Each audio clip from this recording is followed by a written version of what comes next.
Welcome to the Hope for Today podcast. Today is day 25. It is great to be back. And today, I hope you brought your legal pad because we are definitely entering the courtroom. We really are. If you've been tracking with us, you know we're still camped out right at the foot of Mount Sinai. God has just delivered the 10 commandments. You know, the thunder, the lightning, the big ones. The big thou shalt nots. Exactly. But now, in Exodus chapters 22, 23, and 24, the camera just zooms right in. We're moving from, the Constitution to the case law. That's a perfect way to put it. This section is known as the Book of the Covenant. If the 10 commandments are the broad strokes like don't steal, this is the nitty-gritty application. Right. This is God answering that very real question. Okay, I won't steal, but what happens if my neighbor's cow, wanders into my yard and eats my prize-winning petunias? Which, let's be honest, is a very real kind of question for them. It is, and that's the beauty of it. It is so easy to just skim these chapters and see, a dusty list of agricultural rules. But we want to look past the rules about donkeys and fires and find the heart of the lawgiver. We're asking, how do these liability laws reveal a God of compassion? And maybe most importantly, how do we get from paying for a dead ox to eating a meal on a floor made of sapphire? Because, spoiler alert, that is where we end up today. Let's start with the stuff. Yeah. Exodus 22, it opens with the God of restitution. Exodus 22.1 says, if a man steals an ox and slaughters or sells it, he has to pay back 5 oxen for the one he took. 500% interest. I mean, that feels less like justice and more like bankruptcy. It's definitely designed to be a deterrent, absolutely. But if you dig a little deeper, this isn't just about punishment, it's about restoration. Okay. In the ancient world, an ox wasn't just a pet. It was your tractor. It was your entire livelihood. So if you steal my ox, you haven't just taken an object from me. You've stolen my ability to work, my ability to feed my family. So the penalty has to reflect all of that lost productivity. Precisely. It acknowledges the value of the labor. It forces the thief to value the victim's livelihood even more than the victim does. It's about making the person whole and then some. There's another scenario here that feels like a modern debate on self-defense. The text distinguishes between the thief in the night and the thief in the day. Oh, this is a fascinating piece of legal philosophy. The text says, if a thief breaks in at night and the homeowner kills him, there's no blood guilt. It's justifiable defense. But if the sun has risen and the exact same thing happens, the homeowner is guilty of murder. That seems like a really fine line to draw. Why does the sunrise change the morality of it? It changes the intent and the perception. In the dark, there's chaos. You can't see if he has a weapon. You don't know if he's there to steal your grain or to kill your family. You have the right to assume the worst to protect your life. But in the daylight? In the daylight, you can see. You can assess the threat. So if you can see he's just grabbing a jar of grain. You can't take his life. Right. God establishes a hierarchy here.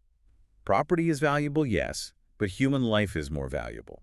You cannot kill a man just to save your toaster, so to speak. It prevents vigilante justice. Exactly. It puts a check on our rage. And then the text moves to negligence, which felt incredibly modern to me. We're talking about property damage. Right. Exodus 22.6. If you start a fire to clear some brush and it spreads and burns your neighbor's grain, you pay for it.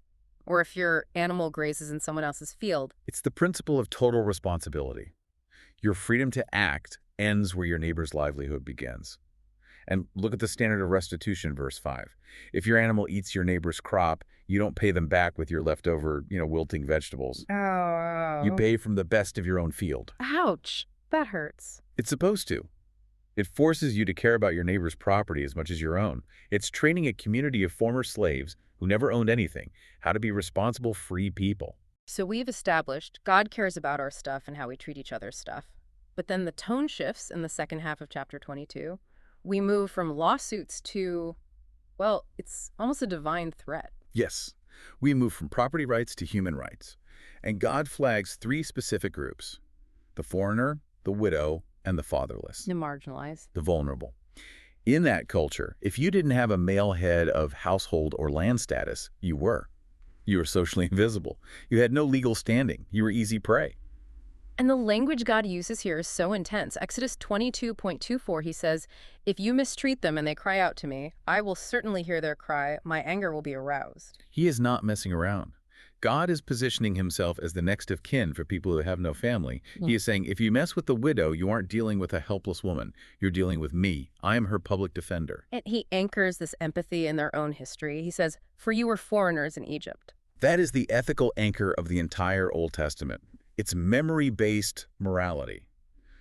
You don't treat people well just because it's nice. You treat the immigrant well because you know what it feels like to be an immigrant. You know the humiliation. You know the fear. So God says, don't you dare inflict that on anyone else. There's one specific rule in this section that I found incredibly touching, the cloak rule. Ah, yes. It says if you take a neighbor's cloak as collateral for a loan, you have to give it back by sunset. And God asks this rhetorical question, what else can he sleep in? It stops me in my tracks every time I read it. Yeah. Here's the God of the universe, the creator of galaxies, worrying about whether a poor guy in the desert is going to be chilly tonight. It prioritizes dignity over economics. It does. It says your right to collect a debt is valid, but his right to physical comfort and dignity is higher. God is intimately concerned with the suffering of the poor, not just in a spiritual sense, but in a, are you warm enough? And I love that the Bible does this. Just when you think you have the pattern figured out, it throws you a curveball. We get to chapter 23, and there's a warning about justice that just flips the script. It says, do not show favoritism to a poor person in a lawsuit. It's counterintuitive, isn't it? Yeah. We expect God to say, always side with the underdog. But God says, side with the truth. So justice has to be blind. It has to be. If the poor man is in the wrong, he's in the wrong. You don't pervert justice just because you feel sorry for someone. That's sentimentality, not righteousness. Yeah. True justice protects the rights of the poor, but it doesn't give them a free pass to do wrong. Speaking of hard things to do, Exodus 23, verses 4 and 5. It says, if you see your enemy's ox wandering off, you have to take it back. If you see the donkey of someone who hates you collapsed under its load, you can't just walk by. You have to help. Just think about the psychological weight of that. You're walking down the road, you see that guy, the one you're suing, the one who insulted your family, and his cart is broken down. The animal is suffering. The natural human reaction is just karma. Justice served. Exactly. He deserves it. But God interrupts that entire thought process. He says, no. The animal is suffering. The man is in trouble. You stop. You get your hands dirty. You help him. That sounds an awful lot like love your enemy. People think Jesus invented that idea in the Sermon on the Mount. But here it is, centuries earlier. It forces you to act in love, even when your emotions are just screaming hate. It breaks the cycle of animosity through practical service. It's easy to be holy when you're singing in a worship service. It's hard to be holy when you're pushing your enemy's donkey out of a ditch. That is the definition of practical holiness. Okay, moving on. We get into what I would call the rhythms of grace. God sets up a calendar for them, the Sabbath laws and the festivals. Right. You have the weekly Sabbath rest for everyone, including the animals and the servants. The goal is refreshment, which literally means catching one's breath. But then you have the Sabbath year. Every 7th year, you just let the farmland rest. Which we know now is great for soil chemistry. It is, but the text gives a different reason. It says, so that the poor among your people may get food from it, and the wild animals may eat what is left. I totally missed the part about the wild animals the first time I read this. It's an ecological provision. God is saying, this land doesn't ultimately belong to you, it belongs to me. And by letting it go fallow, you're providing a public pantry for the poor and for the entire ecosystem. It checks human greed. It stops us from squeezing every last drop out of the earth. Then we have the 3 festivals, unleavened bread, harvest, and ingathering. These are like mandatory national holidays. They're appointments with God. They force a whole nation to stop working and start remembering. You remember the Exodus, where you came from? You thank God for the harvest where you are, and you look forward to the final ingathering. And the rule is, no one appears empty-handed. Gratitude has to be tangible. I have to ask about one weird detail in this section. Exodus 23.19. Do not cook a young goat in its mother's milk. It just feels so random. It does to us. But in the ancient Canaanite world, this was likely a fertility ritual, a pagan spell to stimulate the harvest. Oh, so God is just saying don't copy the neighbors. It's more than that. Yeah. I mean, think about the symbolism. Milk is the substance of life. It's how the mother nurtures the kid. Cooking is the process of death and consumption. So God is saying, do not take the substance meant for life and use it as an instrument of death. It's a boundary. We don't mix the holy and the profane. We don't mix life and death. As we move toward the end of this block, the focus shifts to the future. God promises an angel to lead them into the promised land.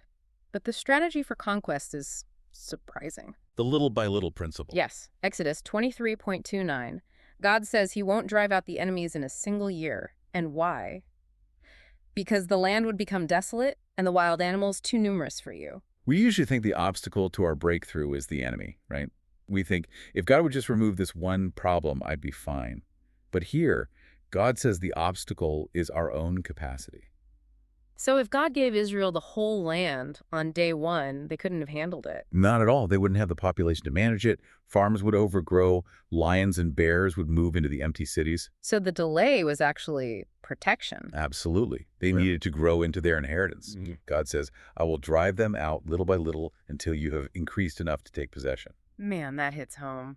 We all want the instant victory. We want the promotion, the answer, the finished product right now. But if you get the blessing, before you have the character or the capacity to sustain it, the blessing can become a curse. The wild animals take over. God loves us enough to grow us slowly. Little by little. I'm going to be holding on to that one. Okay, so we've covered the rules, the compassion, the rhythms, and the strategy.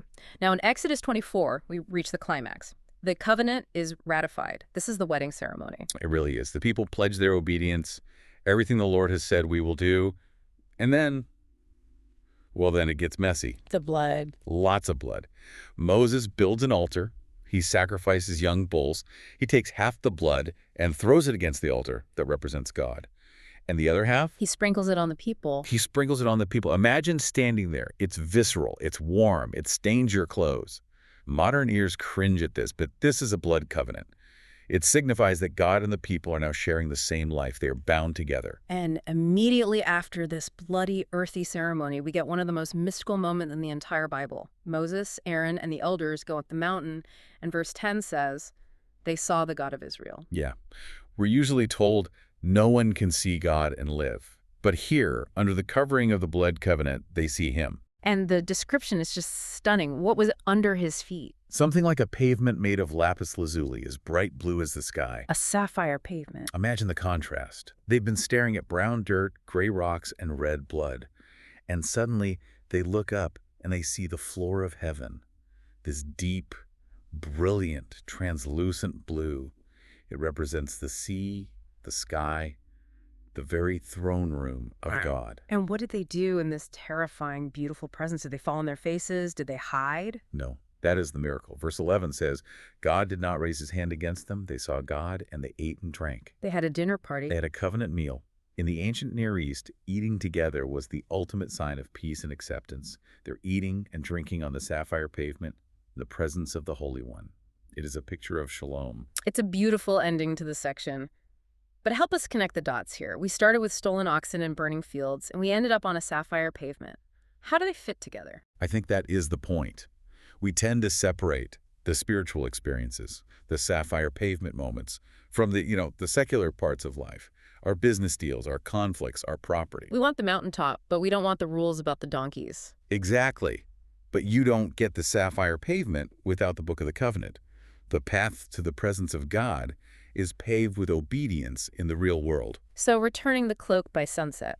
That is an act of worship, helping your enemy's donkey out of the ditch. That is how you prepare to see God. The law isn't a hurdle to jump over. It's the description of how a holy people live so they can dwell with a holy God. You can't mistreat the poor and then expect to eat at God's table. That gives so much weight to our daily decisions. The little by little obedience leads to the ultimate vision. Well said. The dusty details matter, because the God of the details is the God of the sapphire throne. That is a powerful place to land. From restitution to revelation. And I'll definitely be thinking about that little by little strategy all day. And I'll be looking for some donkeys to help out of ditches. And that was it for day 25. Meet you on day 26 tomorrow.